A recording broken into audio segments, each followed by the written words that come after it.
Boys, we out here Bubba scrubbing that beer, my dudes. This is literally a James Stewart compound without the name. That is exactly what this is with this Lawrence Dog Pound compound for MX vs. ATV Legends.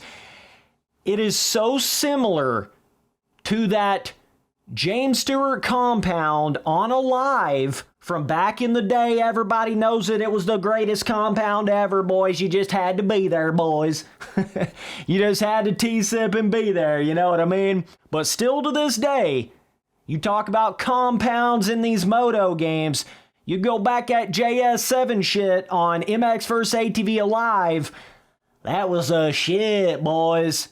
And that's the whole thing about this track for MX vs. ATV Legends, is it's literally that for MX vs. ATV Legends. It's like a James Stewart compound, but like a MX vs. ATV Legends version of it. Do you see what I'm saying? It's so damn similar.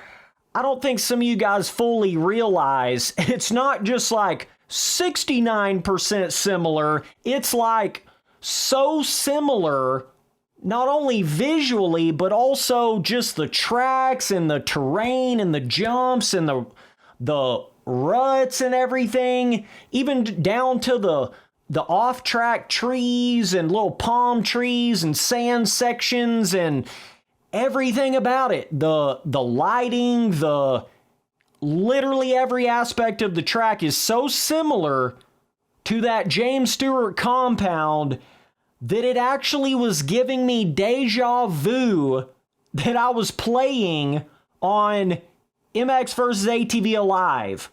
That's how similar it was. I'm talking some deja vu, my dudes.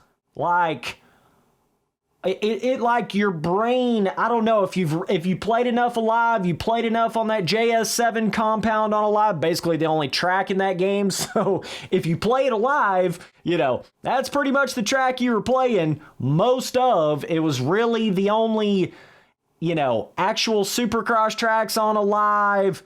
Best compound. I mean, bro, like, you just can't even deny that JS7 compound on Alive was by far the goated compound of motocross gaming. So that's why I'm trying to make this video and make this comparison here, because it should just automatically go to tell you how amazing and how T-sippin' good this track is on Legends, this Lawrence compound is on Legends, if I'm saying it is literally basically a James Stewart compound on MX vs. ATV Legends. I don't know how they could have made it any more similar to a James Stewart compound other than literally titling it a James Stewart compound. Do you see what I'm saying? It's that similar, boys.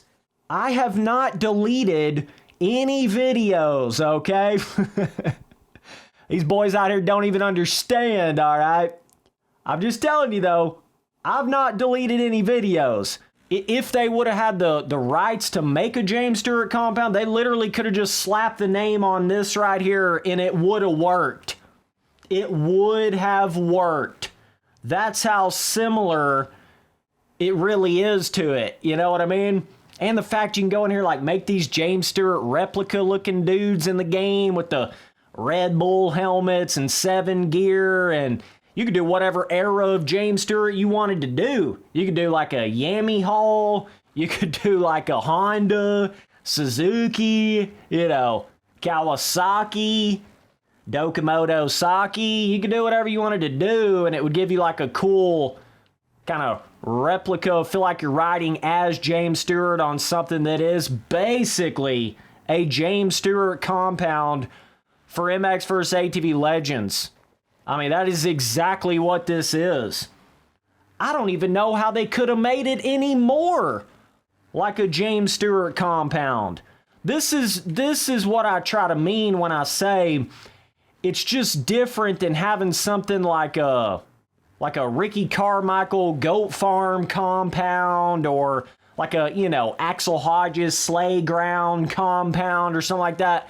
Those just are not the same exact kind of things, you know what I mean? This has got the reason why it's so damn similar to a James Stewart compound is not only just the visual aspect of it, it's got that exact same kind of, sandy, motocrossy, national, with the green, bright green grass on the side, and just the way the motocross track is made, in a sense, it's so similar, kind of the big outside berms. You got some big jumps here and there. But I mean, huge shout out to MX vs. ATV for this one, because they know, I don't know if they even thought about that when they were making this. Like, we know how much everybody loves the James Stewart compound. Let's try to kind of somewhat, base it off of that, like in a certain, I don't even know if they were even like considering that, or if this was just like complete 420% accidental. Either way, it don't really matter. You basically were able to get a James Stewart compound without them having to actually get the official, license or whatever to make a James Stewart compound in the game. I mean, you basically got the best of both worlds here. So if you boys haven't checked this track out, I'm telling you, if you boys haven't checked her out, you need to do it, man. You need to do it, man. It's not only the graphical look of it, it's also the physical, the ruts, the pre-made, the character, the jump size, the skill gap, the design, everything about it. Everything about it.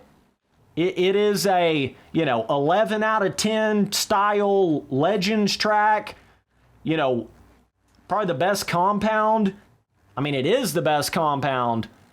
I mean, you may not see another compound like this for a long time from now. That's all I'm saying. Certainly not one that's going to be this similar to that JS7 compound. There's just no way, bro. There's just no way, bro.